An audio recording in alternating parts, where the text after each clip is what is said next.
Anong purpose na i-tear gas mo yung tao for expressing his desperation, his frustration, his anger?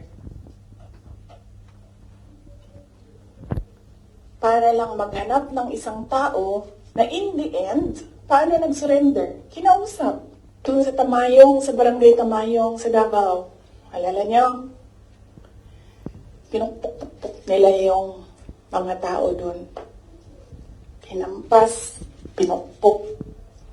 Doon sa diversion road ng Davao City, tinirgas nila yung mga tao doon. Isang tao lang ang hinahanap mo, ha? Bakit mo pukpukin yung 30? Bakit mo intirgas yung 100? Paano nag-surrender yung tao? Di ba kinausap lang? Kinausap lang siya. Mag-surrender ka. And then he said, okay, I will surrender. So anong purpose na pukpukin nyo? Yung tao na hindi naman niya alam na saan si Pastor Kibuloy, nandun lang siya, nagtatrabaho, doon siya nakatira. Anong purpose? Anong purpose na i-tear gas mo yung tao for expressing his desperation, his frustration, his anger? Para lang maghanap ng isang tao na in the end, paano nag-surrender? Kinausap.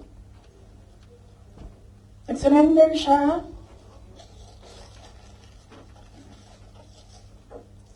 Kinausap siya. Walang napukpok, walang natirgas, walang nasaktan. And then, kailangan nyo talaga ganunin ang mga tao. And then I said, it's all over. So, umupo ako with the table ko sa DepEd at the time. And then sabi ko, sarili ko, okay,